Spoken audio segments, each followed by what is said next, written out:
বিসমিল্লাহির রহমানির রহিম। আসসালামু আলাইকুম। কি অবস্থা সকলের? আশা করি এইচএসসি 25 আপনারা অনেক ভালো আছেন। আমি আলহামদুলিল্লাহ অনেক ভালো আছি। সো আজকে আমরা যে টপিকটা নিয়ে কথা বলবো, অনেকের এরকম একটা প্রশ্ন আসে যে ভাইয়া আমরা তো এইবার পরীক্ষা দিব, সো আমরা অনেকেই শুনতেছি এইবার গভর্নমেন্ট চেঞ্জ হয়েছে, মন্ত্রণালয়ের অনেক মানুষ এইবার পরিবর্তন আসছে, যারা প্রশ্ন আসলে বানায় বা প্রশ্ন প্যাটার্ন তৈরি করে বা মডারেট করে। আমরা এবার শুনতেছি প্রশ্ন নাকি অনেক বেশি কঠিন হবে, আমাদের পাস করা নাকি আসলে অনেক কঠিন হয়ে যাবে। যেহেতু প্রশ্ন কঠিন হবে সেক্ষেত্রে পাস করাটাও আমাদের জন্য অনেক টাফ। সো আসলে বাস্তবতা কি, কথা বুঝতে পারছেন? সো এই সকল বিষয় নিয়ে আজকে আমরা ভিডিওটা করব। প্রথম কথা হচ্ছে এটা সম্পূর্ণ একটা গুজব, এটা আসলে একটা ভিত্তিহীন কথা। আসলে কি ভিত্তিহীন কিনা এই সকল বিষয়ে এই ভিডিওতে আলোচনা করার চেষ্টা করব। সো আমি একটু আমার পরিচয় দেই। হতে পারে এটা আপনার লাইফে ফার্স্ট যারা আজকে আমাকে দেখতেছেন এই চ্যানেলটা, তো অলমোস্ট অনেক সাবস্ক্রাইবার, তাই না? 36,000 সাবস্ক্রাইবার। সো আজকে হয়তো বা আপনার কাছে আমার এই ভিডিওটা রিচ করছে। এটার প্রধান কারণ আমি অ্যাডমিশন নিয়ে কাজ করি, অর্থাৎ আপনারা এইচএসসি পরবর্তী সময় ইঞ্জিনিয়ারিং, ভার্সিটি বা মেডিকেল এই রিলেটেড তো অবশ্যই কোচিং করবেন, তখন হয়তো আমাকে চিনতেন। তো আমি এইবার ইনশাল্লাহ একটা নিয়ত করছি যে এইচএসসি 25 যারা আছে আপনাদের সামনে যে 2 মাস পরীক্ষা আছে, এই 2 মাস আমি ইনশাল্লাহ আপনাদের সঙ্গে থাকবো একাডেমিক, এবং আপনাদের এইচএসসির পরবর্তী সময় তো সবসময় আমার পাশে পাবেনই। সো যারা আমার আজকে ফার্স্ট ভিডিও দেখতেছেন অবশ্যই অনুরোধ থাকবে চ্যানেলটা সাবস্ক্রাইব করে রাখা এবং আমার সঙ্গে সবসময় কানেক্টেড থাকবেন। আপনার প্রত্যেকটা সাজেশন আমি ইনশাল্লাহ দিয়ে দিব, কোন অধ্যায় থেকে কোন টপিকগুলো ইম্পর্টেন্ট, প্রত্যেকটা টপিক আপনার জানা অবশ্যই প্রয়োজন, কারণ সামনে আপনার এইচএসসি পরীক্ষা। সো সকল কিছু আমার এই ভিডিওর প্রথম কমেন্টে টেলিগ্রাম আছে, অনুরোধ থাকবে সেই টেলিগ্রামে জয়েন হয়ে সেই জিনিসগুলো কালেক্ট করা। সো এইচএসসি 25 আপনাদের নতুন যাত্রা শুরু হলো। আর আমি আজকে 17 তারিখ, আপনার 17 তারিখ থেকে শুরু করলাম আপনাদের, এবং আমি এইচএসসি 24 ইতিমধ্যে অফিসিয়ালি অ্যানাউন্সমেন্ট করছি যে আপনাদের অ্যাডমিশন নিয়ে সকল কার্যক্রম শেষ, এখন 25 নিয়ে কাজ শুরু করব। তো চলেন, অনেক কথা বলে ফেলছি, তো শুরু করা যাক। প্রথমে আসলে ভাইয়া কি হবে, প্রশ্ন কি কঠিন হবে কিনা, তো আপনাকে আগে এটা বুঝতে হবে যে কঠিনের ডেফিনেশনটা কি বা কঠিন কাকে বলে।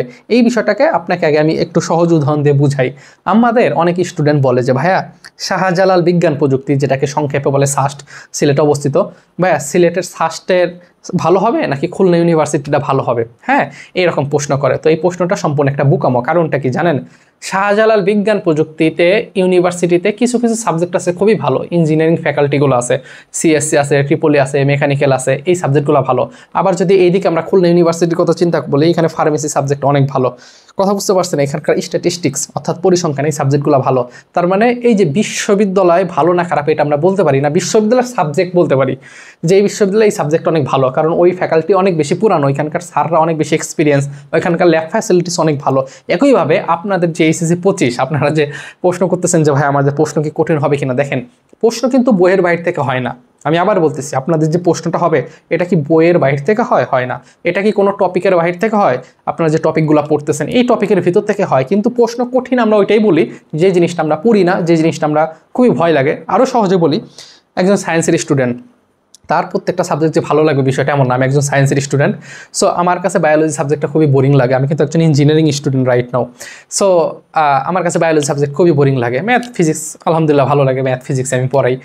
এবং দেখা যায় যে অনেক স্টুডেন্টের মেডিকেল এক্সপিরিয়েন্স থাকে, মেডিকেলের স্বপ্ন থাকে এইচএসসির পরে, তারা দেখা যায় যে মেডিকেলের জন্য ভালো করে প্রিপারেশন নেবে, এখানে বায়োলজি কেমিস্ট্রি খুব ভালো পারে, ম্যাথ পারে না। তার মানে এক একজনের কাছে এক একটা সাবজেক্ট একটু দুর্বলতা থাকে এবং তার কাছে ওইটাই মনে হয় কঠিন, ওইটা সে কম পড়াশোনা করে, কথা বুঝতে পারছেন? তার প্র্যাকটিস তো এটা কম হয়।